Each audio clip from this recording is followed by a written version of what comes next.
Müşterimiz telefonu getirdiği zaman bataryası şişik haldeydi. Bataryası şiştiğinden dolayı yani çok dikkat etmemiz gerekiyor. Yani ısı uygulandığında hani patlama ihtimali var. Biz de mesela bataryasını sökmek için ısıtıcının üzerine bıraktık. Yani çok fazla bekletmediğimiz halde patladı. Yani ısıtıcının üzerine bırakmak zorundayız. Çünkü onu sökmemiz için, bataryaya ulaşabilmemiz için ısı kullanmamız gerekiyordu. Tabii patladığı zaman bayağı bir alev attı. Bu sırada hani böyle panik yapmamamız gerekiyordu. Biz bataryayı alıp fayansın üzerine attım. Fayansın üzerinde hani alevin başka bir yere temas etmeyeceğinden dolayı yani yayılma ihtimali yoktu. Sonra bataryayı tutup telefondan ayırdım. O şekilde hani bilinçli bir müdahaleyle yani alevin başka bir zarara sebep olmasını engelledim elhamdülillah. Bataryanın şişmesinin nedeni mesela müşterimizin yanlış şarj aleti kullanılmasından dolayı. Yanlış şarj aleti kullanımlarında batarya şişme yapar. Şişme yaptığı zaman tehlike arz eder.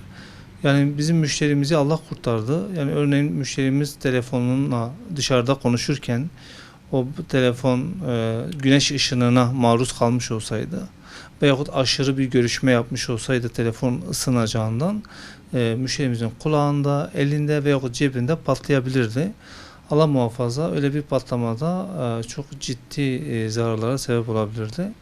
Biz yine dua ediyoruz elhamdülillah ki hani burada oldu. Biz hani profesyonel bir müdahaleyle telefonu da kurtardık. Telefonun bataryasını değiştirdik. Tekrar müşterimize teslim ettik.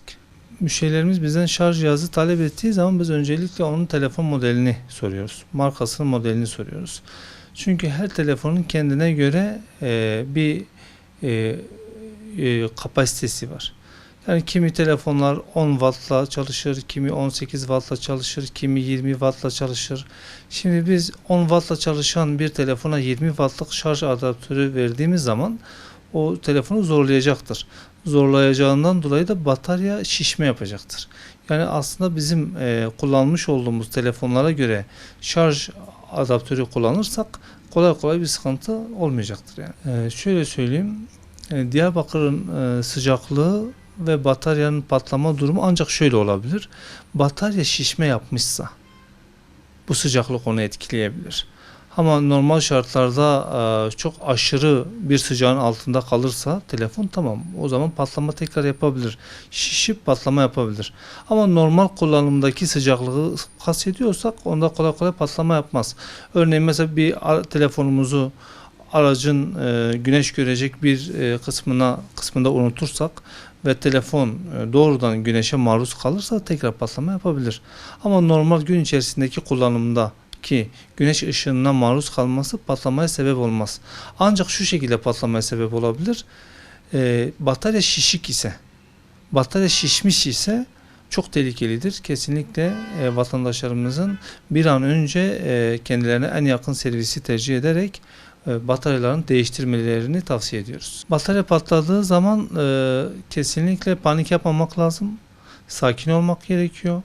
Telefonu alıp böyle alevlerin yayılmayacağı bir alana atmak gerekiyor. Örnek veriyorum, mermer olur, fayans olur.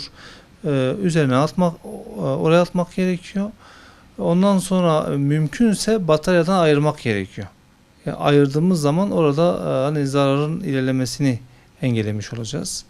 Yani tabii malumunuzdur, eğer ki o alevin hızlı bir şekilde hidrojenden bağlantısını kesersek, yani üstünü direkt kapatıp havasız bırakırsak zaten o alev almayacaktır. Ama diyelim ki öyle bir imkanımız yok, hemen saniyelik müdahale etmemiz gerekiyor.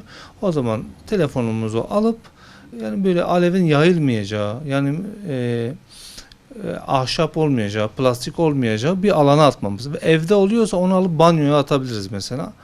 Banyoda çok çok duman çıkacak. Alevlerin yayılma ihtimali yok. Böyle halıdan uzak tutmamız gerekiyor. Böyle yanıcı maddelerden uzak tutmamız gerekiyor. O şekilde yani hasarı minimize edebiliriz. Su dökülürse cihaz kurtulamaz.